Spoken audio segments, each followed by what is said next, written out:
After the conclusion of World War II, as a crucial component of post-war settlement, the Allied powers established the International Military Tribunal for the Far East in Tokyo, Japan, to try Japanese war criminals under international law.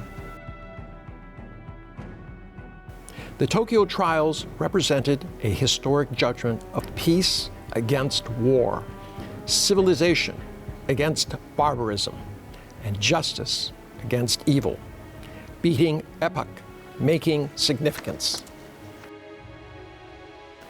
I am Einar Tangen. As an international commentator with over 4 decades of experience in legal and political analysis, I hold deep reverence for every Chinese individual who participated in the International Military Tribunal for the Far East. The judges, the prosecutors, the prosecution team, and the witnesses. Behind them stood the will of their compatriots, accounting for 1/5 of humanity and the righteous path where justice shines brightly. On this 80th anniversary of the victory in the Chinese People's War of resistance against Japanese aggression and the World Anti-Fascist War, please allow me to guide you through history and into that courtroom battlefield where the struggle was no less arduous than the blood-soaked front lines. 1946年1月19日，同盟国接受驻日盟军最高统帅部发布特别通告，即远东国际军事法庭宪章，同时宣布在东京正式成立远东国际军事法庭，准备对日本战犯进行审判。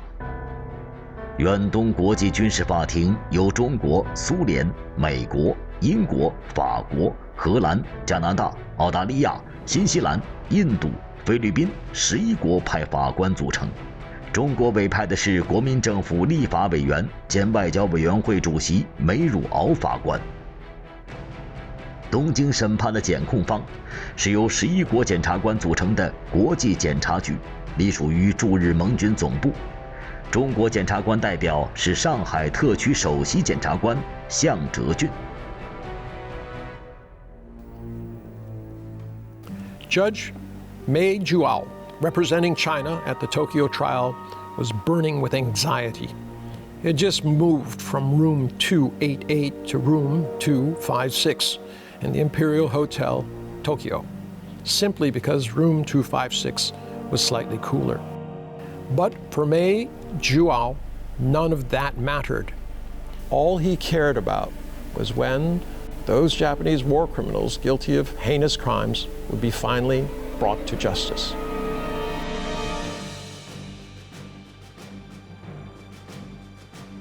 Professor Gu Yishu, who had traveled specifically from China on a secret investigation mission, presented Judge Mei Juao with a 3-foot-long gleaming sword and solemnly declared, "You represent the 450 million people of China and the tens of millions of our fallen compatriots coming to the capital of this aggressor nation to punish its chief culprits. No act in this world could be more righteous than this." Judge Mei Juao sighed with solemn resolve. In operas, there's the imperial sword. Execute first, report later. But now is an era of the rule of law. We must judge before we execute. Otherwise, I'd be truly tempted to strike down a few of them first, just to ease the fury in my heart. 远东国际军事法庭宪章明确规定了判断战争罪责的3条基本原则：第一，国际法规定的通行的战争犯罪；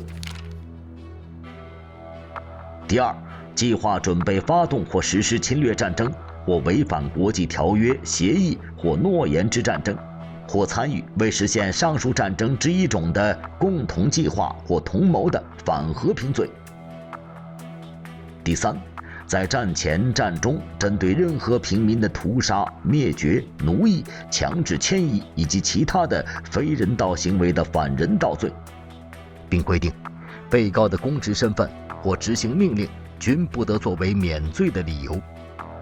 这是国际法上首开先例，推动了国际战争法规的建立与发展，对于国际法的理论和实践具有重大开拓意义。1945年9月11日，驻日盟军总部下令逮捕日本前首相东条英机等39名战犯嫌疑人。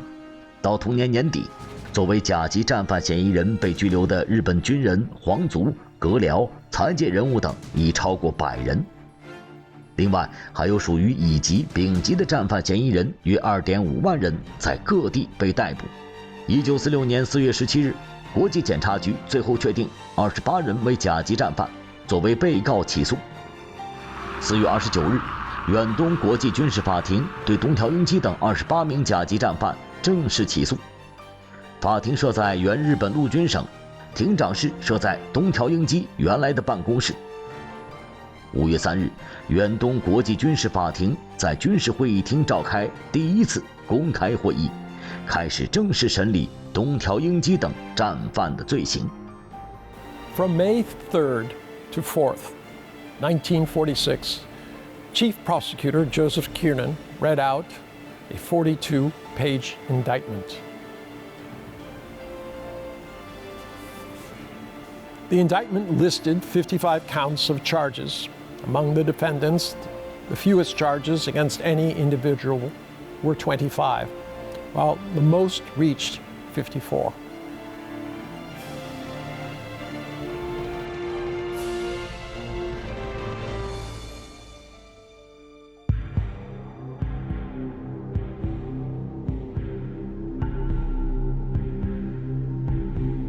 The attention generated by the Tokyo trials was unprecedented. When Class A war criminals like Hideki Tojo were indicted, even General Douglas MacArthur, the supreme commander of the Allied powers in Japan, brought his family to observe the proceedings. A small number of Japanese fascist war criminals, knowing they could not escape justice and unwilling to face trial, committed suicide, one after another, out of fear of punishment. Starting on June 3, 1946, the Tokyo trials entered the prosecution's evidence presentation phase. Nanjing massacre survivors, Chinese General Qin Deishun, John McGee, chairman of the Nanjing Committee of the International Red Cross, and others appeared in court, and one after another making strong accusations against the Japanese war criminals. What is your name? John Gillespie McGee. Were you in Nanking throughout the month of December 1937, January and February 1938? I was. What was the action of the Japanese soldiers toward the civilian Chinese men after they had possession of the city of Nanking on December 13, 1937? The killing began immediately in several ways, often by individual Japanese soldiers or up to 30 soldiers together going about, each one seeming to have the power of life or death. And then soon there was organized killing of great bodies of men. These people were being killed by rifle fire and machine gun principally. Also we knew of groups of several hundred being bayoneted to death. One woman told me that her husband's hands were tied in front of her, and he was thrown into a pond, and they stayed there and wouldn't let her rescue him. He was drowned before her face. The Chinese prosecution also made various efforts and cooperated with the Soviet side to have Pu Yi, then serving his sentence in the Karabovsk prison for formerly serving as the Emperor of Manchukuo, appear in court. 这个叫溥仪，本来是这个满洲姓，是爱新觉罗溥仪。我到了满洲以后的情形，跟你说，完全我的嘴跟我的手完全不是我的，一切的事情完全是日本的一种的强制之下。下了满洲之后，一切的身体的个人自由完全没有了。如果那时候我们要是反抗他的时候，完全那时候今天还不能到这个法庭那儿对证。同时，我做这种的话的时候，我心里都非常的难受，可是没法子，因为说这种话的时候，后来这么想，我说这种话的时候，好在当时见的时候，旁边还有日本人跟着，翻译也都是他们的人。On April 16th, 1948, the court adjourned to deliberate on the judgment. On November 4th, the presiding judge began reading the 1,231-page judgment, which was not completed until November 12th.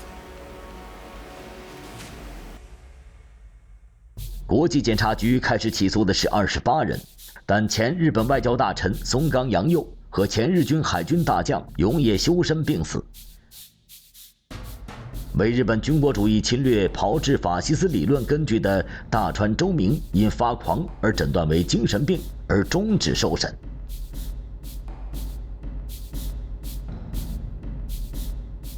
最后，远东国际军事法庭只对25名甲级战犯进行了审判和判决。东条英机、土肥原贤二、板垣征四郎等7人处以绞刑，田俊六、小矶国昭、美津美治郎等16人判处无期徒刑，东乡茂德判处有期徒刑20年，重光葵判处有期徒刑7年。1948年12月23日，东京朝鸭监狱，东条英机等7名甲级战犯被执行绞刑。Overall, the Tokyo trials were relatively just, reflecting the common will of the anti-fascist Allied powers and the people of the world, and embodying the principles of justice and international law. However, the Tokyo trials also had obvious flaws and shortcomings. The verdicts of the International Military Tribunal for the Far East against Japanese war criminals can only be considered a partial reckoning of Japan's war crimes, far from thorough or complete. 第二次世界大战结束后，由于美国的对外政策明显的转向反苏反共，反对中国革命，急于把日本变成反共的东方前哨阵地，美国占领当局竟不顾中国和全世界人民的反对，对日本战犯极力庇护或大批释放。判决书只强调日本军队在实施侵略战争方面的罪行，而没有追究日本天皇裕仁的战争责任。没有追究天皇的战争责任，就不可能彻底追究日本国家的战争责任，给战后的日本政治带来了严重后果，造成日本政府拒绝对侵略战争进行诚心的反省和悔改，政治上长期右倾化。审判没有严惩实施细菌战和化学战的战犯，由于受到美国占领当局的庇护，许多日本战犯没有受到应有的惩罚，从而逍遥法外。To transform Japan into an eastern outpost for the United States against the Soviet Union and communism, on December 24th, 1948, the day after 7 Japanese Class A war criminals were executed by hanging, the Supreme Commander for the Allied powers in Japan, Douglas MacArthur, announced the release of 19 Class A war criminal suspects, including Nobusuke Kishi, who had already been sentenced and were serving their terms in Sugamo Prison in Japan. On October 19th, 1949, it was further announced that investigations into Class B and C war criminals would also cease, and no more war criminal suspects would be arrested or searched for. On March 7th, 1950, Directive number 5 was brazenly issued, stipulating that all Japanese war criminals still serving sentencing, according to their judgments, would be released before the end of their terms upon signing a loyalty oath under a parole system, which effectively negated the judgments of the International Military Tribunal for the Far East. On May 15, 1950, the Ministry of Foreign Affairs of the People's Republic of China issued a solemn statement. Central People's Government holds that the unlawful and ultra-vires action of the Supreme Commander for the Allied Powers, Douglas MacArthur, have not only violated the Far Eastern Allied Agreement on establishing the International Military Tribunal during World War II, not only undermine the solemn judgments of the International Military Tribunal for the Far East in punishing Japanese war criminals, but such arrogant conduct had inevitably severely compromised the fundamental rights of the Chinese people, earned through 8 years of bloody war, to sanction Japanese war criminals and jeopardize China's basic interests in preventing the resurgence of Japanese fascist aggression.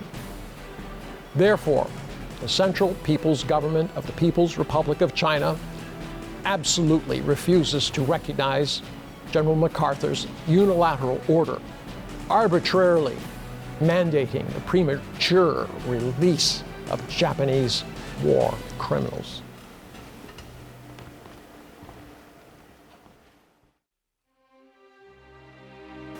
Dead to Rights is a very famous film in China based on the Nanjing Massacre. The story takes place during the horrific period. The real-life figure it portrays is named Lu Jin, who was just 15 years old, an apprentice at a photo studio. In January 1938, while developing 2 rolls of film brought in by Japanese officers, he made a horrifying discovery. The photos depicted scenes of Japanese soldiers massacring Chinese civilians, raping women, looting, and committing other atrocities. To preserve the evidence of these crimes, he took an enormous risk. He secretly developed dozens of extra copies of the photos and meticulously crafted a small album by hand using cardboard. It was this very album which became the conclusive evidence used later to convict Japanese war criminals. It enabled these butchers to finally begin facing justice.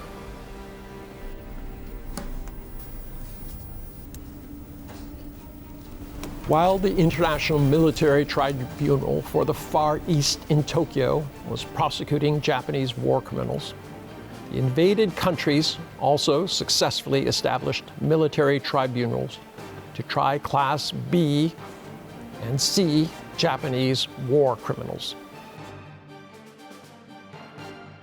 1945年12月，中国国民政府与联合国战争犯罪审查委员会远东及太平洋分会组成战争犯罪处理委员会，并相继在保定、东北、南京、广州、济南、武汉、太原、上海和台湾等地设立审判日本战犯军事法庭。从1945年末到1947年12月底，中国各军事法庭共受理日本战犯案件2435件，包括南京大屠杀主犯之一日军第6师团师团长谷寿夫。南京大屠杀时举行杀人竞赛的第16师团片桐部队富山营副官少尉野田义和炮兵分队长少尉向井敏明，第6师团第45联队上尉中队长田中军吉等人，这些双手沾满中国人民鲜血的刽子手，最终在南京被枪决。遭受日本侵略的其他各国相继在伯利、新加坡、马尼拉、仰光、西贡、今胡志明市等地成立军事法庭，对乙级和丙级日本战犯进行审判。据统计，被同盟国起诉的日本各类战犯总数为5423人，被判刑者4226人，其中被判处死刑者941人。对日本战犯的正义审判，使发动侵略战争、双手沾满各国人民鲜血的罪魁祸首受到应有的惩处，把战争罪犯永远钉在历史耻辱柱上。任何为日本军国主义的侵略历史开拓方案的行径是绝不会得逞的。中国人民将同世界各国人民一道，坚决捍卫中国抗日战争和世界反法西斯战争胜利成果，绝不允许否认和歪曲侵略历史，绝不允许军国主义卷土重来，绝不允许历史悲剧重演。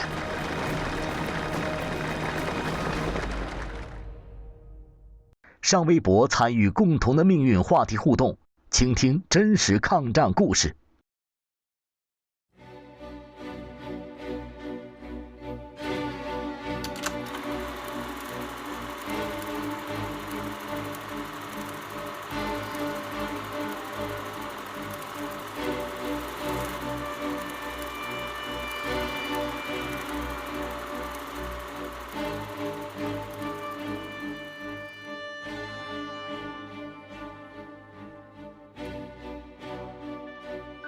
The Second World War engulfed the entire globe and was unprecedented in human history.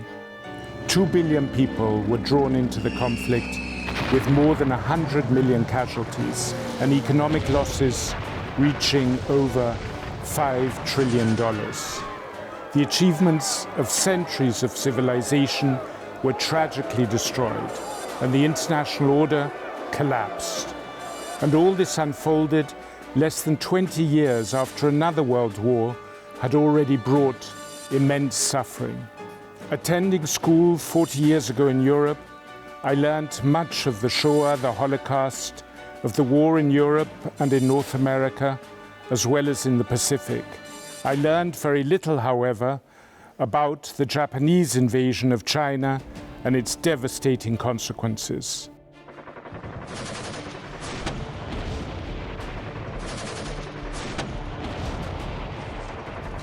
During the World Anti-Fascist War, the Chinese People's War of resistance against Japanese aggression was the first to begin and lasted the longest. The Chinese people made tremendous national sacrifices to sustain the Eastern Front, the main theater of the World Anti-Fascist War. The Chinese battlefield long tied down and fought the bulk of Japanese forces, with inflicting losses of more than 1.5 million Japanese troops and playing a decisive role in the complete defeat of the Japanese. In that life and death struggle between justice and evil, light and darkness, freedom and enslavement, the people of China and over 50 other countries united together with all peace-loving peoples across the world to form a broad international anti-fascist and anti-militarist united front. Through bloody battles and shoulder-to-shoulder combat, they defeated the aggressors and secured world peace.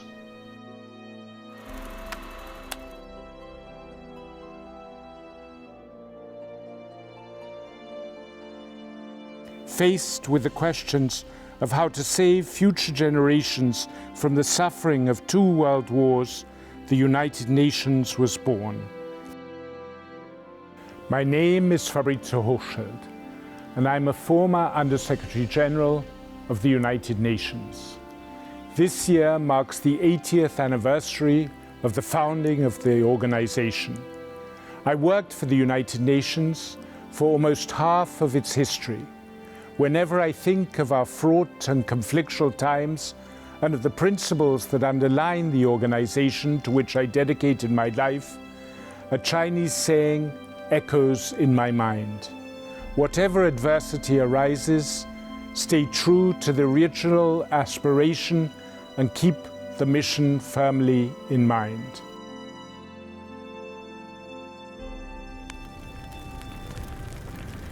My fellow Americans, The Navy Department of the United States has reported to me that it was from this room, President Roosevelt's study, that the inspiring fireside chats were broadcast, lifting the spirits of a nation.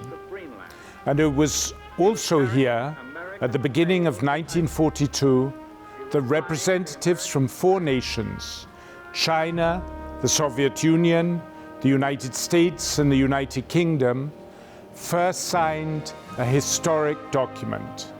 The next day, representatives from 22 more countries formally added their signatures.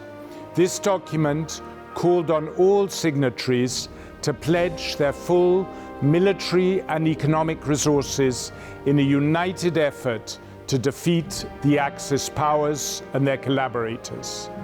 It was known as the Declaration by United Nations.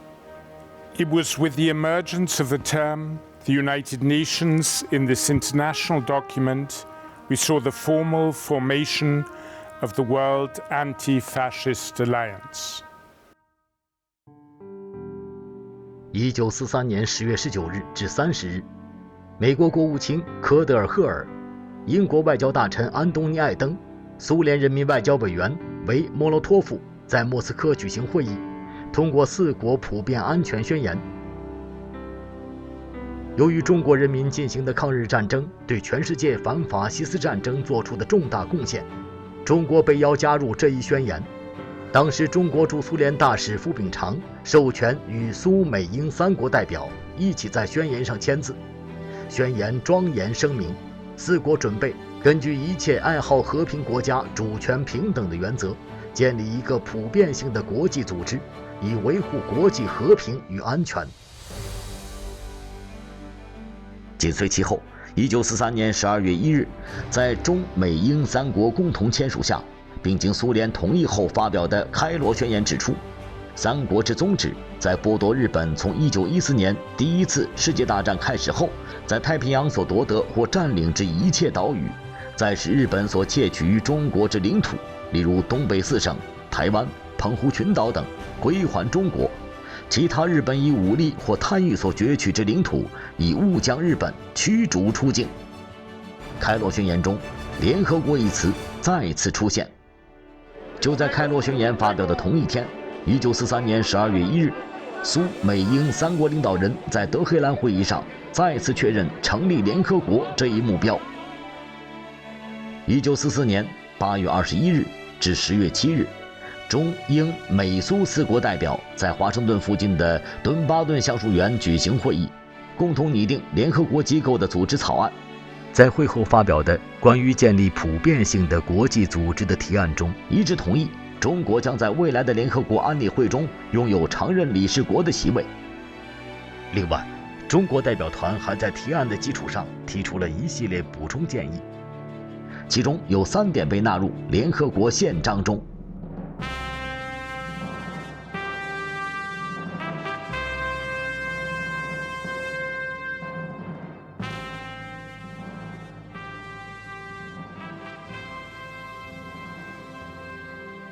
Standing in this place today, 80 years later, I can almost still hear the thunderous applause echoing in my ears. On June 26, 1945, the signing ceremony of the United Nations Charter took place here in San Francisco, USA. 153 delegates from 50 countries were eligible to sign the document. In recognition that China was the first victim of fascist powers, representatives of China were the very first to sign. Witnesses recall that during the 15-minute signing process by the Chinese delegation, the applause that erupted was long and enthusiastic. Among the 8 Chinese representatives present, one elderly figure left a particularly deep impression. His scholarly demeanor and powerful calligraphy captured one of the most iconic moments in the history of the signing. He was Mr. Dong Bi-wu, the representative of the Communist Party of China, who signed on behalf of the people from the liberated areas.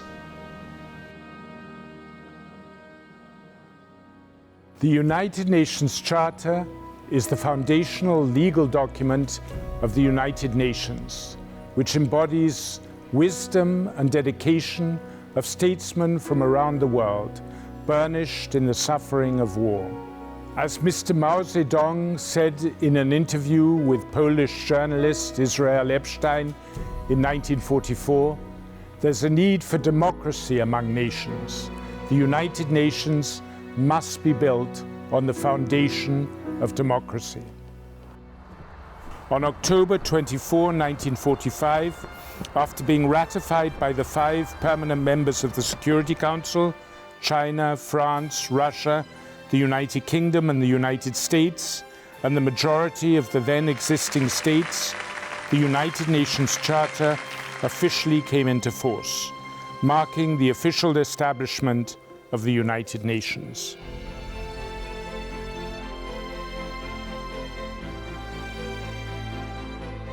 To maintain international peace and security, to develop friendly relations among nations based on respect for the principle of equal rights and self-determination of peoples, to achieve international cooperation in solving international problems of an economic, social, cultural, or humanitarian character, and in promoting and encouraging respect for human rights and for fundamental freedoms for all, without distinction as to race, sex, language, or religion. These are the 4 core purposes set forth in the United Nations Charter. For the first time, it closely linked the maintenance of peace with the resolution of economic and social development issues. The post-World War international order serves as the global cornerstone of peace and stability today. As a key architect and defender of the victorious outcome of the World Anti-Fascist War, China has actively participated in the reform and improvement of the global governance system. China has been an outspoken advocate of upholding the UN-centered international system, of firmly maintaining the international order based on international law, and of resolutely safeguarding the central role of the United Nations in international affairs.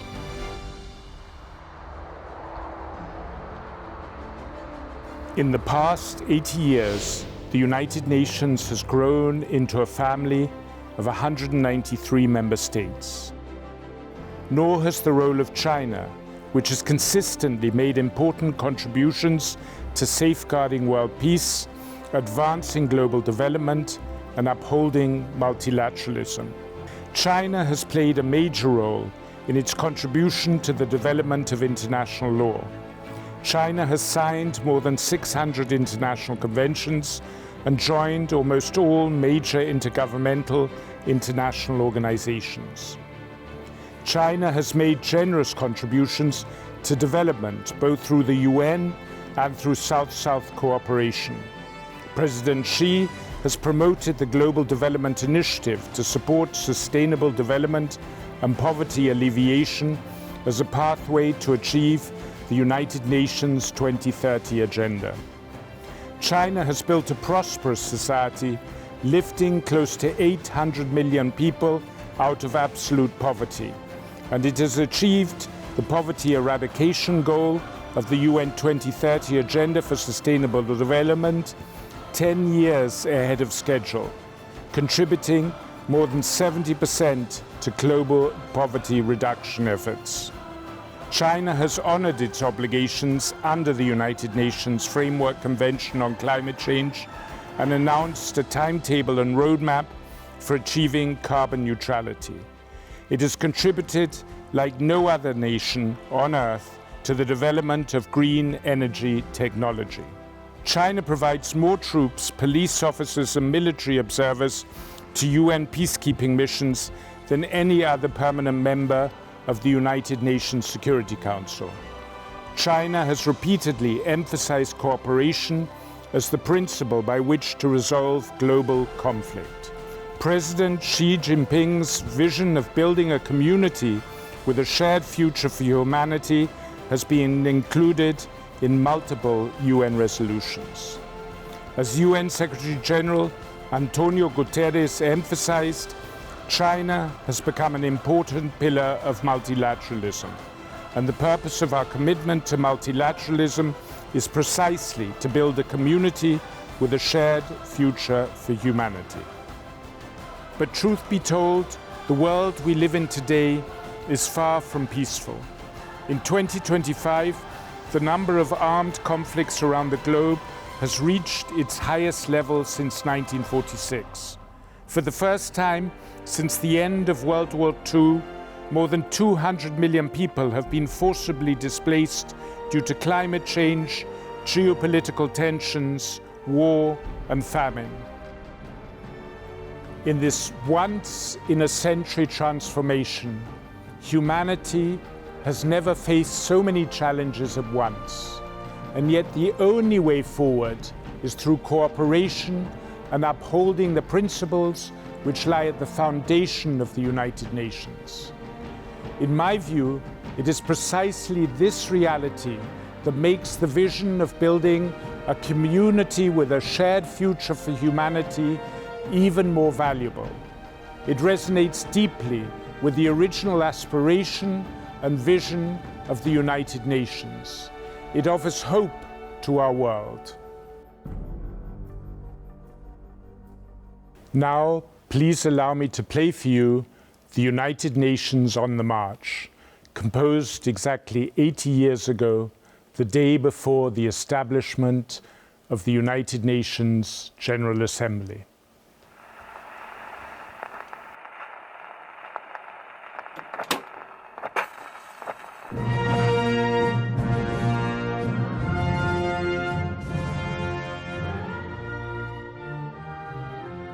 Today, as we commemorate the victory of the Chinese People's War of Resistance against Japanese aggression and the broader victory of the world anti-fascist war, it should still serve as a powerful voice honoring history and looking forward to the future.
上微博关注北京卫视官方微博，聚焦人类共同命运。 This story I find extremely moving. This episode showed that the world could come together, listen to each other. That brought justice to the world. China played its part in saying that every country needs to feel secure. That security cannot be based on the insecurity of other nations. Every country wants a path to development, and every country needs to be respected. And this is something that China understands, and this is the basis of a shared future. Now, I was very impressed by the shooting today, and I had the impression that the documentary will really be impactful and be important. And I was very glad to be able to contribute. If we understand that we live on this earth as a shared community, To the extent that we only think of ourselves as individual communities, individual nations, that withdraws the hope for resolving the many, many global problems we have today that can only be solved together. And if we want to secure a safe and prosperous future, we need to become more conscious that we are a shared community throughout the world. 上微博参与共同的命运话题讨论，共同纪念抗战胜利80周年。关注新浪娱乐，更多精彩资讯早知道。天涯共此时，北京时间。